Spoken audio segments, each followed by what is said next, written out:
All right. What is going on, everybody? Welcome back to another day of SaberSim's DFS office hours. Today is Friday, May 17th of 2024. Looking ahead, we have a 13-game MLB main slate later this evening, a 1-game NBA showdown, 2-game NHL playoff slate, and then we have the golf cut going on today. So it looks like an even cut if you check in SaberSim. That is what we are predicting here at the moment.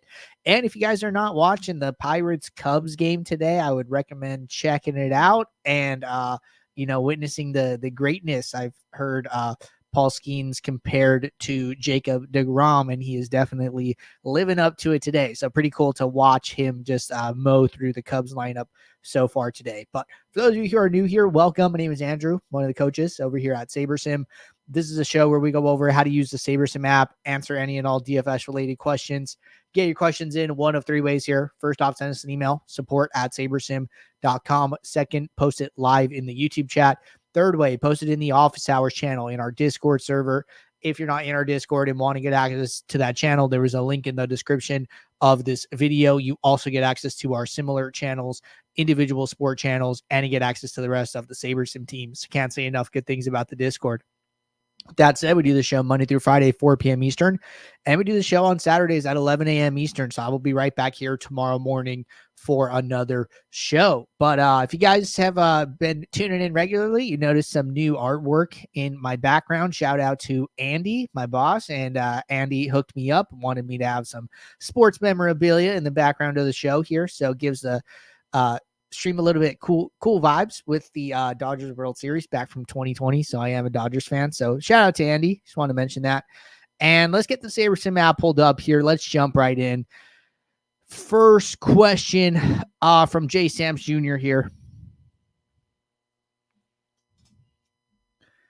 Question says, how can you tell if a team has a good or bad bullpen?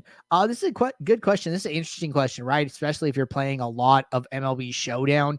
There's not really like a great way in the app to kind of tell like overall bullpen strength here, but I'm not sure how important that is. You know what I mean? What comprises bullpen strength? It is a combination of all of the pitchers, right? But I think what's more important is understanding, okay, which pitchers are more likely to pitch today, right? And there are some things you could do there. So let me get like my app up here. I did see Atlanta Braves fan posted a link to like fan graphs here. Let's just take a look at what this is. Let me get this up. It's probably just like overall bullpen strength.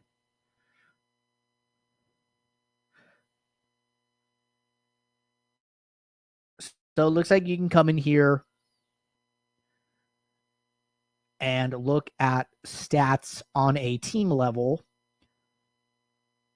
for pitchers. I don't know. This probably includes starters as well. So like it's possible you could like filter this and kind of see, what's going on here. But I think the interesting thing, right, is when you think back to daily fantasy sports, right? We're not playing season long. We're not drafting players that we're going to hold on to for the entirety of the year, but really care about like, hey, who is going to do good today? And today is such a small sample size. And like the fact is like any batter can do good on any day. Like, you might never draft a pitcher, a batter in season long who, is batting under 200, right? You're like, you know what? I just kind of don't want to play that guy. I just kind of want to stay away from them. I don't know when, they're not doing great, right? But they still are getting, a hit 2 out of 10 times, right? And like, what if, everything aligns up well, the projections, the matchup and everything goes good, like for today. Like I've seen Francisco Lindor do this, like how many times, the guy bats like 200, I think like last season, but then like, hey, he's going to have a day where he just hits 2 home runs, right? So it's like, do you stay away from that guy? Like, you should not X him out of your player pool just because he hasn't done good over the season. That does not mean he's not going to, perform today. Right. So I think that, that kind of like idea is maybe like a thought path that comes from like season long fantasy players, which is like where a lot of DFS interest roots from. People like start with season long fantasy football with like their friends, and then they get into DFS and they want to have like a little bit of extra sweat on a Sunday. And some of that thinking can kind of cloud your judgment a little bit when it comes to DFS here. So if I were to do anything really, what I would probably do is spend a little time like searching up like bullpen usage and trying to figure out, hey, rather than, which pitchers are good or bad, who is more likely to play today, right? And I just searched bullpen usage on Google here, and it looks like RotoWire has a free thing, and then you can come in here, right? And use the Astros as an example, right? This is like a backward counting. So today is Friday. So it looks like Thursday, Sean Dupin pitched 39 pitches. Chances are he's probably not available today, right? And then we had Seth Martinez throw 30 on Wednesday. Last time he threw 52 on Sunday, and he got a couple of days off here. So, if I were to bet on anybody to be pitching today, it would probably be one of these, 5 pitchers down here on the bottom. And like, hey, getting rid of 2 out of 7 pitchers is kind of important, right? I mean, that's like 28-ish%. If you left them in, right? Like if you did 1, 2, 3,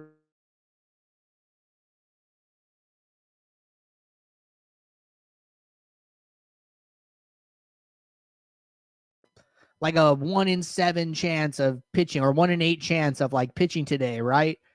Is that right? 1, 2, 3, 4, 5, 6, 7. I don't know where my math came from on that, but assuming the pitcher does not throw a complete game, but at least one of these players is going to come in, right? So let's just assume that one of them is going to come in. So then you do 7 divided by 100. And let's clear that. No, that's not right. That's not what I'm thinking. 1 divided by 7. Okay, there we go. It's like 14%, right? It's like every guy has like a 14% chance of pitching. Well, then if you get rid of those 2, well, then, hey, that's like a 28% that was like probably dead. And then now that moves into like a higher likelihood of the guys that you think are like more likely to play today, right? And then you kind of shift around some projections, put a little bit more projections on the guys that you think are more likely, and then like give the builder like some better inputs there. So that's kind of like more of the research I would be trying to do, or like interested in doing here, and letting the sims kind of handle like, hey, the sims understand how the pitchers do and all their underlying metrics, and all of the detailed stats part of the projection, right? So I let the builder handle that. I'm trying to handle some other stuff about like trying to figure out who's going to play and give me players in my player pool that are not going to put up zeros more likely than not here. So those are my thoughts on that. But if you ever wanted to look up like bullpen strength, I would just do a Google search, bullpen strength. There's probably going to be some source where it just ranks them like, hey, strongest bullpen, or highest bullpen ERA to lowest, or lowest bullpen ERA to highest. I'm pretty sure that information is pretty readily available out there on Google. All right. Next question here. For single entry MLB, is it best to sort by RAROI, win rate, or cash rate? Okay, so we had a similar conversation yesterday in regards to MLB satellites. I was talking about like, hey, if you're playing a satellite with a single ticket, then you probably want to sort by win rate. If you're playing a satellite with multiple tickets, then you probably want to sort by cash rate. Well, if you're playing any GPP, really, in your build settings, your style is GPP, any tournament type with a, payout structure where, the top 20% of lineups get some cash prize, I would be sorting by risk adjusted ROI. I would reserve the win rate and the cash rate for satellites and use RAROI for my GPPs. And then if you're playing cash, I would be using either projected score or 50th percentile. I'm like almost positive you'll get almost the same lineups at the top when you use those 2 options. All right. Next question here, which I did respond to in the Discord, but did want to kind of cover it here on the show. That way it makes a little more sense. So the question was, why do dupes always show 0 or 1, specifically in MMA where there is a lot of duping? So this really comes down to how you set up your contest sim, right? So let's say we go to MMA for tomorrow. It looks like there's a 12 fight card. And it looks like projections aren't up quite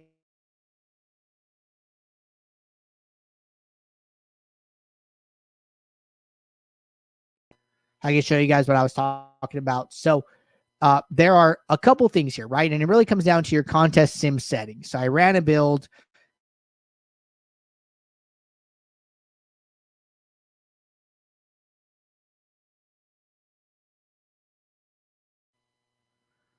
What I can do is go to my contest tab, go to all contests. I can right click on a contest, click add contest sim, and then I can see the field lineups or Saber Sim ownership, right? So when I what that is those are our pre-generated field lineups, right? And when I click on this, it's going to load the field lineups for me.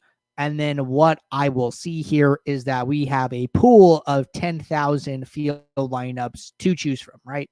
So then when I go to my build, so I have my pool of lineups that I built 500. And then when I run the contest sim, it's going to generate the contest sim metrics. Now, any of these lineups can be in the field lineups multiple times. However, the question was like, hey, why is it always showing 0 or 1?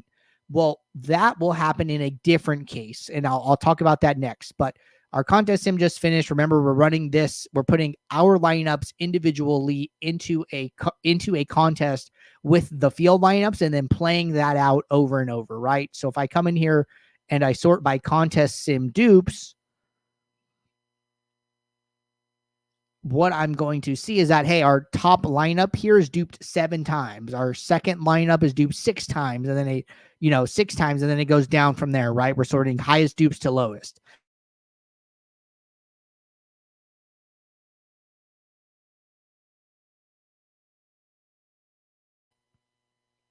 Is build 1. So when the field lineup source is your own pool, well, when we build you a pool of lineups, we are only putting a lineup into your contest 1 time. And you can see that by the sim optimals metric, right? So if I come in here, I have a custom metric set up for sim optimals, but sim optimals 3, right? What does this mean? Well, the same group of 6 fighters can be the best lineup for more than one set of sims that we pull from the builder.